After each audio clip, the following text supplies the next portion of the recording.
평화에는 적이 있다. 그가 이런 말을 한 데는 이유가 있거든요. 자, 라빈 총리 피살 사건뿐만 아니라 이와 너무나 유사하게 닮은 사건이 과거에도 있었어요. 과거에도. 과거. 그게 어떤 것이냐면 이집트의 사다트 대통령이 있었어요. 라빈 총리처럼 군인이었고 독립전쟁에 참전을 했었어요. 네. 그래서 중동 4차 전쟁 때 이스라엘에게 빼앗긴 이 시나이 반도 땅을 이렇게 탈환을 해서 전쟁 영웅이 됐었거든요. 그런데 이 사람도 역시 전쟁으로는 안 되는구나라고 하고 이스라엘과 평화를 모색하게 돼요. 그래서 1977년에 이 사다트 대통령이 이스라엘을 방문합니다. 그런데 그때 당시는 아랍 대통령이 정상이 이스라엘 방문에 이건 상상을 못하는 일이었어요. 근데 전격적으로 방문을 하고 평화 협상을 벌입니다. 그래서 1978년에 그게 캠프 데이비드 협정이거든요. 네. 미국의 대통령 휴양지가 캠프 데이비드잖아요. 거기서 평화 협정을 벌이고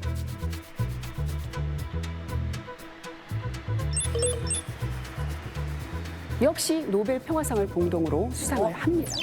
중동 평화 중재에 힘쓴 사다트 전 이집트 대통령과 메나헴 베긴 전 이스라엘 총리의 평화상 수상은 노벨상이 분쟁 해결의 촉매제 역할을 톡톡히 해왔음을 완전 네, 완전 똑같죠. 똑같아요. 유사해요. 딸거머니 같은. 그래서- 설마 그 끝도 똑같이 똑같이 설마 똑같이 설마가 진짜? 현실이 또 됐습니다. 피살 내부에서 네. 그런데 이 암살처럼. 사다트 대통령이요 극단적인 이슬람 근본주의자에 의해서 야. 피살을 당하게 됩니다. 아.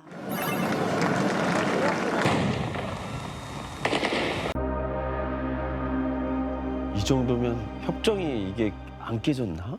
그러면 93년도에 그게 지금까지 이렇게 된 게 양쪽 극단적인 세력이 지금 계속 여태까지 하고 있는 그런 건가?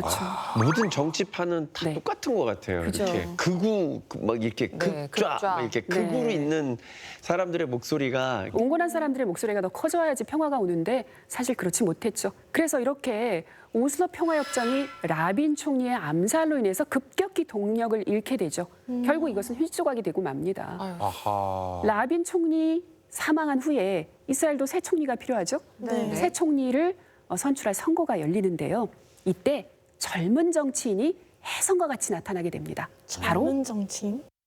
이 사람입니다. 어.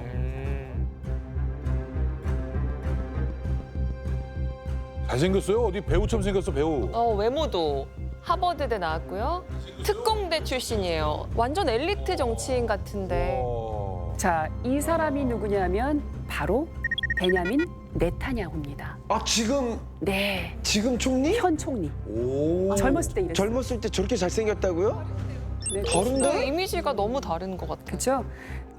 이스라엘 최장기간 집권한 총리이자 현재 말씀하신 대로 이스라엘 총리입니다. 인간적인 카리스마뿐만 아니라 극우 유대인들의 마음을 사로잡는 그 방법을 잘 알고 있었어요. 그 방법이 뭐냐면 팔레스타인 사람들이 사는 지역에 유대인 정착촌을 늘리는 거예요. 정착존을? 어? 자, 유대인 정착촌이라는 것은 어떤 곳일까요? 한번 영상으로 보실까요? 이스라엘은 2000년부터 서한지구 안에 정착촌을 지으면서 분리장벽을 건설하기 시작했습니다. 정착촌은 초기에 유대인 공동체 건설을 위해 또는 유대교 성지 보호를 위해 지어지기 시작했습니다. That was purchased in 1980 from a Palestinian legally. اليوم أخذوا منا أرضنا سرقوا أرضنا سلبوا الحلم الفلسطيني شتتوا مستقبلنا عملوا لنا على إنه يعني اليوم الواحد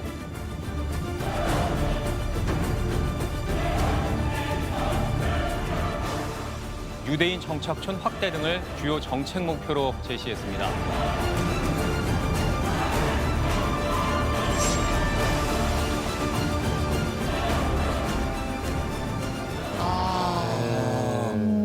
야, 아예 정착촌을- 집을 지어서 밀고 들어갔구나. 네. 완전히 정부가 금붙고서 이제 여기는 우리 거가 넘어오지 마라라고 하는데 예, 여기까지는 우리 유대인 정착촌이야. 너네 들어오지 마. 라고 하니까 그 이면에 살고 있는 팔레스타인 사람들은 네. 뻔히 보면서 어떤 생각이 들겠어요? 저기 우리 땅이었는데, 내가 살던 땅이었는데, 라는 생각이 들죠. 근데 저거를 땅을 그냥은 못 뺏을 거 아니에요? 땅을 샀나요? 유대인들한테 땅을 사게 만들죠.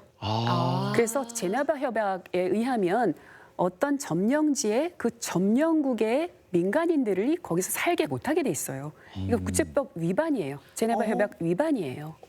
그러면 당연히 이런 질문이 나올 수밖에 없을 것 같은데 이스라엘 땅이 넓잖아요. 근데 왜 굳이 여기에 들어가게 만든 건가요? 자, 이스라엘 건국하면서 이 사람들의 목표는 단 하나. 이 땅에 독립된 유대 이스라엘 건국이에요. 그러면 거기에 팔레스타인이 있습니까? 없습니다. 자, 특히 90년대에 신냉전 시대가 끝나고 소련이 해체된 다음에 그 땅에서 살던 많은 유대인 이주자들이 이스라엘로 밀려 들어오기 시작하는데요. 자, 사람이 늘어나면 뭐가 필요해요? 땅이 필요하죠. 집질 땅이 필요하잖아요. 네. 근데 이스라엘은 팔레스타인 땅에 야금야금 이 유대인들이 정착할 수 있는 마을을 짓기 시작합니다.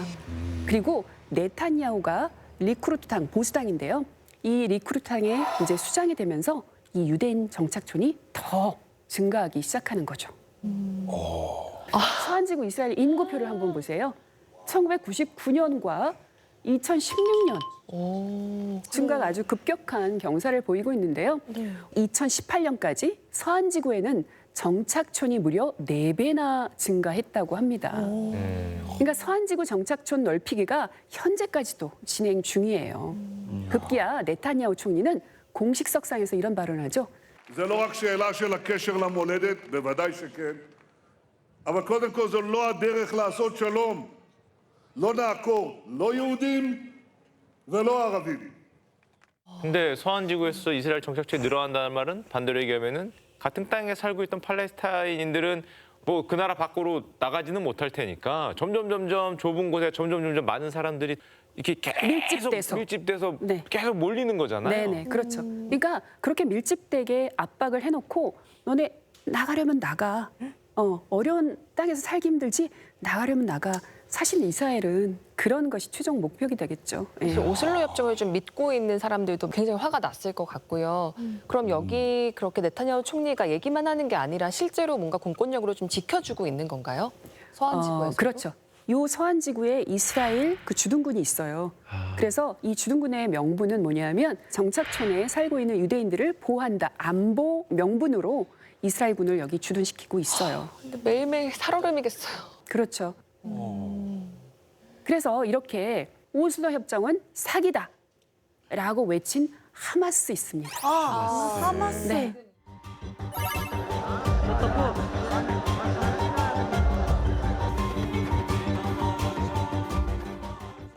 지금 저 하마스 저 심벌을 보면 저 위에 이스라엘 저 땅 지도잖아요. 지도가 있잖아요. 그리고 밑에는 칼이잖아요. 네. 그러니까 칼로 이 땅을 우리가 지키겠다. 뭐 약간 이런 느낌인 것 같아서. 그런 의지가 여기서도 심벌에서도 보이죠. 하마스 여기 보시면 아랍어로 이제 쓰여져 있는데요. 아랍어로는 하라카툴 무카와마틀 이슬라미야, 이슬람 저항 운동이란 뜻이에요. 근데 그거 이니셜 그 첫 글자를 딴 건데요. 그게 또 하마스 아랍어로 묶어놓으면 그게 열정이라는 아랍어 뜻이 돼요. 그래서 이제 하마스가 1987년에 창설이 되는데요. 어떻게 보면 팔레스타인 그 인들의 지지를 받게 되는 것이 극우 정치인이자 당시 야당 의장이었던 아리엘 샤론 전 총리가 이슬람 성전인 동예루살렘의 알-악사 사원, 이슬람교에 있어서 3대 성지 중에 하나다. 근데 이 사원을 전격 방문합니다. 이스라엘 정치인이 출입하면 안 되는 이슬람 성지 알-아크사 사원을 아리엘 샤론 이스라엘 리쿠르당 당수가 전격 방문합니다. I came here with a message of peace. I believe that we can live together with the Palestinians. 이에 분노한 팔레스타인 사람들이 2차 인티파다 봉기를 일으켜서 또 이스라엘군과 또 팔레스타인 사람들끼리 교전과 테러로 수천 명이 사망을 합니다. 그리고 또 이제 이스라엘의 우호적인 이 파타당이 있거든요. 이 파타당이 무능하고 부패한 이미지로 팔레스타인 사람들이 지지를 잃고 있었어요. 그런데 이때 하마스가 2006년에 진행된 선거에서 압도적인 표를 얻어서 이 하마스가 정당이 됩니다.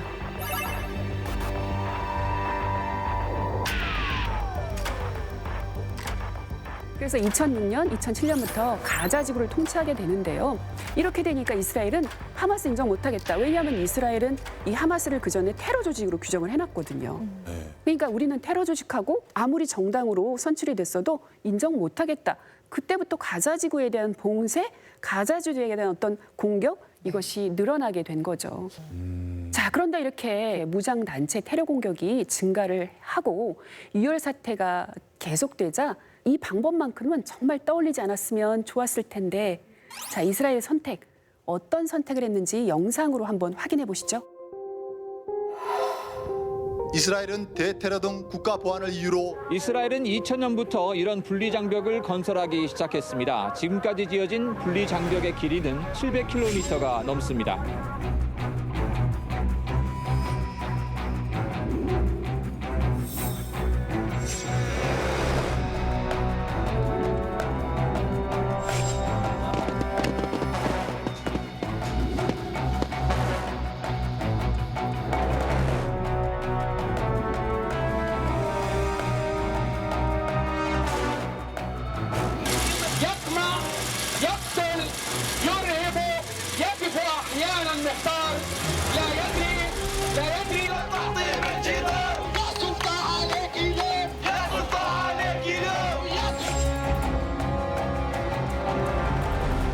뒤에 있는 저 장벽을 사이에 두고 이쪽은 이스라엘, 그리고 또 이쪽은 팔레스타인 지역입니다.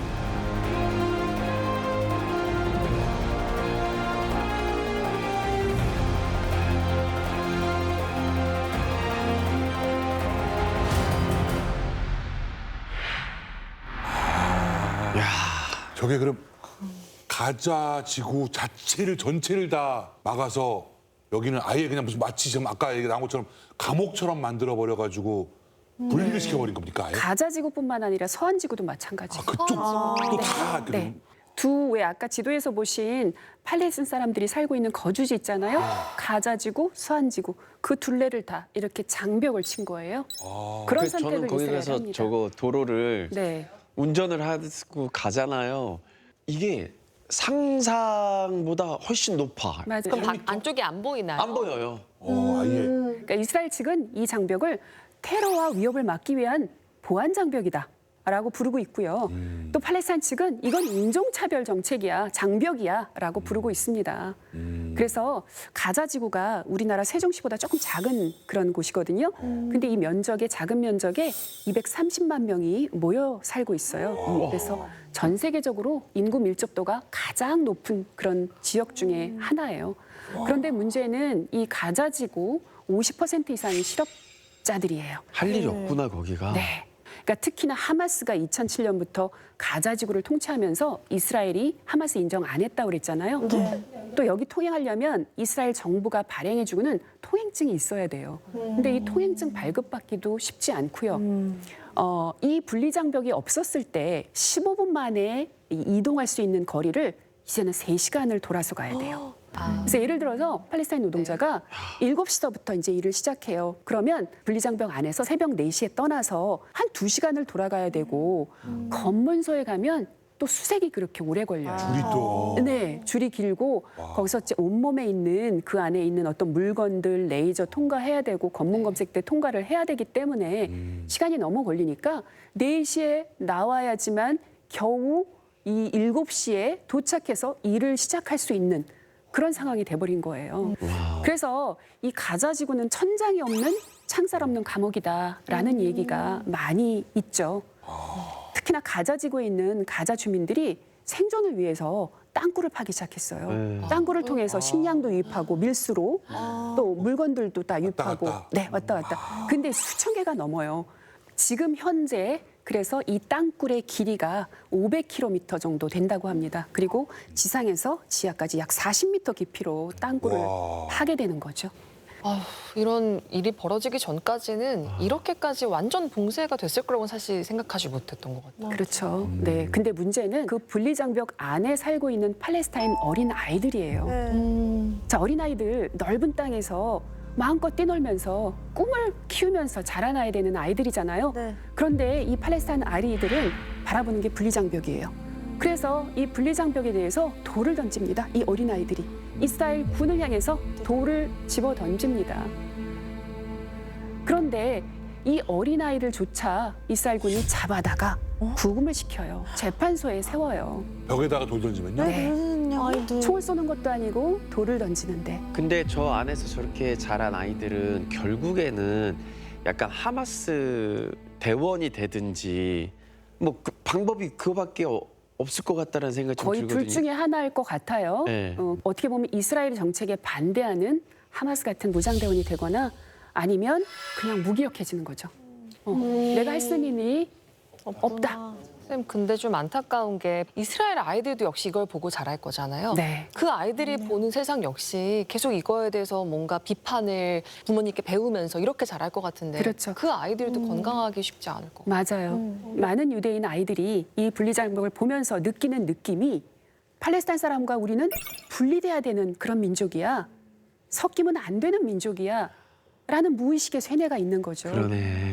그러면 점점 더 아이들의 생각에는 극우 성향이 심어지게 되는 그런 경향도 발생을 하는 거죠.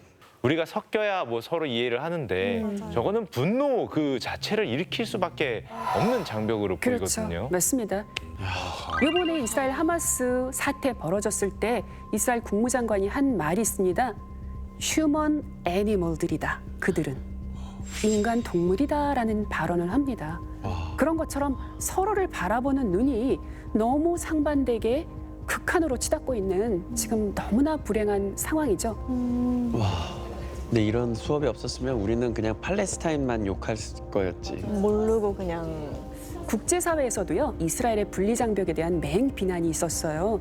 2004년에 이 장벽 건설은 국제법상 불법이다라는 국제사법재판소의 판결이 있었어요. 그리고 이제 이스라엘의 일방적인 분리장벽 건설이 팔레스타인의 주민의 이동권, 또 직업 선택권, 교육권, 의료권 심각하게 모두 침해한다는 지적이 있었거든요. 이처럼 분리장벽에 대한 팔레스타인 사람들의 그 저항과 국내 비판 여론에도 불구하고 이스라엘 정부는 아랑곳하지 않고 이 분리장벽을 완성을 해나갑니다. 그리고 끝내 스마트 장벽까지 2중, 3중으로 설치하면서 팔레스타인과 이스라엘 간의 평화의 거리가 점점 더 멀어지게 됩니다. 근데 이스라엘이 어떻게 이렇게 국제사회 눈치를 안 보고 강경하게 진행할 수 있는 거예요? 자, 그 뒤에는 든든한 뒷배가 있었겠죠? 미국. 맞습니다. 미국이 있습니다. 미국이 왜 지지하는 거지? 그러니까 2003년에 10월에 유엔 안보리에서 이제 이스라엘 장벽 설치를 시작하니까 2002년부터 비난하는 결의안이 상정됐어요. 네. 근데 미국이 거부권을 행사합니다. 그래서 그다음에 이제 유엔 총회에서 결의안을 채택하고 이거 국제법 위반이다라고 판단하고 건설 중단해라 그리고 원상 회복해라 요구를 하지만 안타깝게도 유엔 총회 결의안은 법적 구속력이 없었어요. 그렇기 때문에 계속 밀어붙이는 거고요. 미국의 행정부가 바뀔 때마다 대외 정책을 발표하거든요. 그런데 그중에 핵심적인 게 대중동 정책이었어요. 그런데 오바마 대통령은 그나마 이 유대인 정착촌을 반대하는 입장이었어요. 그래서 이스라엘과 관계가 좀 껄끄러웠죠. 근데 이제 그다음에 트럼프 대통령이 이제 선출이 되잖아요. 그래서 트럼프 대통령은 대놓고 친이스라엘 정책을 펴니다. 2018년에 트럼프 대통령이 텔아비브가 그때까지 수도였거든요, 이스라엘에. 근데 이 수도에 있던 미 대사관을 전격적으로 예루살렘으로 이전을 합니다. 맞아. Relocate the American embassy to Jerusalem and to recognize that that city, and so importantly, is Israel's capital. 그 얘기는 뭐예요? 예루살렘을 이스라엘 수도로 인정하겠다. 라는 거예요. 미국이. 2019년에 또 트럼프 대통령이 이제는 유대인 정착촌에 대해서 불법이라는 그런 거론 자체를 안 하겠다라고 유대인 정착촌에 대한 지지 의사를 표명하게 됩니다.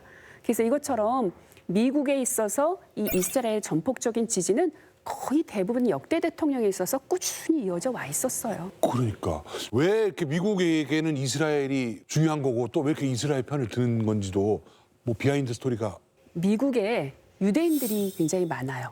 근데 미국의 유대인들은 정계, 재계, 문화, 예술계 모두 막강한 파워를 가지고 있죠. 네, 이런 막강한 파워를 가진 유대인들의 세력을 무시할 수가 없죠. 그래서 1948년에 이스라엘이 건국했을 때 그때 당시 미국 대통령이 트루만 대통령이었거든요. 이분이 그 유명한 말을 합니다. 안타깝지만 저는 시온주의 성공을 열망하는 수십만 명에게 응답해야 됩니다. 제 유권자 가운데는 수십만의 아랍인이 없거든요. 라는 말을 합니다. 그렇기 때문에 결국 미국 내에 있는 유대인 유권자표를 의식해야 되지 아랍인들은 나를 대통령으로 뽑아줄 수는 없다라는 얘기예요. 그래서 왜 미국의 대통령들이 이스라엘을 지지하는지 이 트루먼 대통령의 말 하나에 극명하게 나타나고 있죠. 굉장히 기부금도 많이 내고. 그렇죠. 유대인들이. 기부금도 많이 내고. 정치 지지 헌금이 기반이 된다고. 어마무시하죠. 네. 자, 그런데 미국의 대중동 정책에 약간의 변화가 있어 왔어요. 오바마 행정 때부터 약간 중동 정책에 미국이 발을 빼기 시작하는 거예요. 그거를 오프쇼어 밸런서, 즉 역의 균형자 정책이라고 하는데 그때 당시 슬슬 중국이 미국의 경쟁 세력으로 부각을 하기 시작합니다. 그러자 미국이 이제는 아시아 태평양, 즉 중국을 견제하겠다라는 피보트 아시아로 그 중심축을 옮기겠다라는 외교 정책을 발표를 하면서 중동에서 조금씩 발을 빼요. 그래서 바이든이 대통령 되자마자 2021년에 아프가니스탄에서 철군하잖아요. 네. 그렇게 해서 중동 문제에서 손을 떼고 싶었는데 그러면 미국이 중동에서 영향력이 없어지면 그때를 봐서 영향력을 확장시키는 세력이 있죠. 바로 이란입니다. 그리고 이란과 같이 괴를 하는 시아파 국가들 혹은 조직들이 있어요. 그것이 이라크, 시리아, 예멘 이런 시아 벨트라고 하거든요. 이란과 그 연합된 세력들이 이 중동에서 영향력을 확장시킬 우려가 있잖아요. 그러니까 미국이 어떻게 했냐면 이스라엘과 아랍 국가들의 화해를 중재를 합니다. 그래서 이란과 그 세력들을 견제하는 어떤 또 다른 세력권을 만들려고 했어요. 그래서 그 결과 냉랭했던 이스라엘과 아랍 국가들이 적대 관계를 청산하고요. 화해 분위기로 만드는데 미국이 적극적으로 개입을 하는 거죠. 미국의 대변인처럼 이스라엘을 어떻게 자리하고 싶게 만드는 복잡하다. 2020년에 아랍에미레이트, 바레인, 수단, 모로코가 아브라함 협정을 체결하면서 이 원수였던 이스라엘과 아랍 국가들이 외교 관계를 수립합니다. 아까 말씀드렸죠? 유대인과 아랍인들의 한 조상 누구예요? 아브라함. 그러니까 결국은 우리는 한 조상, 한 아버지 밑에서 태어난 자손들이니까 친하게 지내자, 화해하자라는 게 바로 아브라함 협정인데요.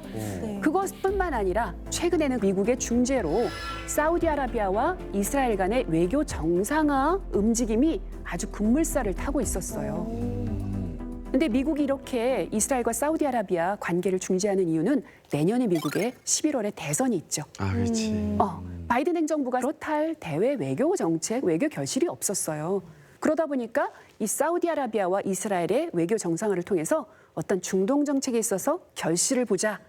그것을 가지고 어떤 대선에서 승리할 수 있는 어떤 빌미를 마련하자라고 했던 건데 이번에 이스라엘 하마스 사태가 벌어지기 바로 일주일 전이에요. 그때 제이크 설리반 미국 백악관 국가안보 보좌관이 이런 말을 했어요. 중동은 지난 20년간 그 어느 때보다 조용합니다. 라고 발언을 했어요. 자, 이들이 중동 평화를 생각할 때 너무나 낙관적으로 생각하면서 잊은 게 있어요. 즉, 중동의 평화를 위해서는 이스라엘 팔레스타인 문제를 절대 해결하지 않으면 중동의 평화는 올 수 없다라는 문제를 강구한 것이죠. 사실은 이번에 진짜 이스라엘 하마스 저 문제 일으키기 전까지만 해도 중동에서는 개발붐이 불었잖아요. 두바이는 두바이대로 어디에 허브가 된다고 막 세우고 있고 그래서 이제 평화가 온다고만 생각했지 갑자기 어느 날 이렇게 이스라엘과 또 팔레스타인이 저렇게 전쟁을 벌여서 몇 차 중동 전쟁이 펼쳐지는데 이 얘기가 다시 나오리라고는 생각하지도 못했던 것 같거든요. 그렇죠. 사우디아라비아와 이스라엘의 관계, 또 사우디아라비아와 4개 아랍 국가들의 어떤 외교 정상화 이런 분위기들이 하마스 입장에서는 굉장히 불안하고 위기감이 있었을 거예요. 그런데 이러한 이스라엘 팔레스타인 문제가 이스라엘과 아랍 국가, 사우디아라비아가 이슬람의 종주국이잖아요. 그런데 이 형님국가까지 외교 관계를 수립한다? 그러면 이스라엘 팔레스타인 문제에 잊혀질 거야. 하마스 본인들의 어떤 정당성, 명분은 없어질 거야. 라는 위기감 때문에 이번에 하마스가 공격한 그런 배경 중에 하나가 되는 거죠. 그래서 이제 이 팔레스타인 문제가 다시 전 세계 관심, 이목을 집중시켰잖아요. 네. 그래서 여러분들도 사실은 이스라엘 팔레스타인 문제 깊이 있게 모르시다가 이번에 많은 보도를 통해서 어느 정도 아시게 됐잖아요. 그 배경을. 결국 이스라엘에게 이번 하마스 공격이 역대 최대 피해를 안겼고 또 아랍 국가들의 지지 선언을 얻어낼 수 있는 그런 계기가 된 거죠. 그 하마스가 원했던 결과가 나왔는지는 모르겠는데 어디가 잘못됐고 잘했고를 함부로 나눌 수 없는 나 제3의 입장에서는 그런데 결과적으로 거기서 너무 민간인들이 끔찍한 희생이 너무 많아서 뭐 아이들 뭐 얘기까지부터 해서 무슨 아이가 가족 많았다. 얘기까지 환자들, 병원 막 이래가지고 이거에서 좀 자, 우리 유민상 씨께서 말씀하신 대로 너무 민간인들의 피해가 컸습니다. 그래서 이러한 어떤 대의 명분으로도 지지를 받지 못하죠. 그래서 저는 양측 다 잃은 게 너무 많은 그런 전쟁이다라고 생각을 하고요. 그뿐만 아니라 또 심지어 가짜 뉴스가 판치게 됩니다. 또 그걸 본 사람들이 피해자와 가해자는 누구다라고 이렇게 단정짓고 규정짓죠. 그래서 이게 둘로 나누기, 판가르기 상황이 되는 거죠. 그래서 전 세계에서는 반유대인 그리고 반 팔레스타인, 반 이슬람 이렇게 혐오 문제가 동시에 다발적으로 발생하기도 하고요. 또 아랍 국가나 어떤 서방 국가가 이런 신경전을 벌이기도 하죠. 그래서 이런 피해 보복을 끊기 위해서는 지금이야말로 결단이 필요한 때인데요. 이미 오래전부터 함께 살아온 민족이에요. 그죠? 그래서 이스라엘 팔레스타인 분쟁의 원인을 제공한 영국, 미국, 프랑스 이런 나라들을 포함한 국제사회가 냉철하고 객관적인 판단을 하고 이 문제 해결을 위해서 적극적인 개입이 필요하지 않을까 생각을 합니다. 오늘 저희가 이 이스라엘 하마스 전쟁에 대해서 가장 다양한 관점으로 비로소 이 문제를 제대로 보고 있다는 생각이 들거든요. 우리도 지금 갈등 중이고 분단 중이고 많은 것들을 좀 느끼게 되는데 이 문제를 우리나라 국민들은 좀 어떻게 바라봐야 될까요? 저희는 일제치하에서 일제 지배를 받아본 민족이잖아요. 그리고 또 지금은 남북이 분단된 분단의 현실이에요. 그래서 바로 우리나라 국민들이야말로 이스라엘 팔레스타인 문제를 정말 같이 공감할 수 있는 그런 사람들이 아닐까라는 생각을 해봤어요. 근데 우리는 너무 멀게 생각을 했어요. 근데 이번 사태를 통해서 여러분들이 좀 깊은 호흡으로 이 이스라엘 팔레스타인 문제를 같이 바라봐 주시기를 바라고 한 마음으로 이 땅에 평화가 있기를 기원하는 마음을 합해 주셨으면 좋겠다는 생각을 하면서 이착 라빈 총리 제가 말씀드렸잖아요. 미 의회에서 한 그 발언이 굉장히 인상적입니다. 그래서 제가 그 발언을 한번 같이 나누고 싶은데요. 이런 말을 했습니다. 자, 군번 30743 이스라엘 방위군 예비역 장군인 저는 지금은 평화의 군에 소속된 군인이라고 생각합니다. 이제 죽음도 고통도 없는 전투에 나섭니다. 이 평화를 위한 전투야말로 우리 모두가 기쁘게 참여할 수 있는 유일한 전투입니다라고 말을 합니다. 자, 이제야말로 우리는 평화를 위한 그 길로 나서야 될 때라고 생각을 합니다. 자, 이렇게 해서 저희가 오늘 이스라엘 팔레스타인 문제 강의를 마치도록 하겠습니다. 오늘은 다른 이야기 없이 이렇게 마무리를 하겠습니다. 아살람 알라이쿰 와알레이쿰 김수환 살람. 교수님이었습니다. 감사합니다.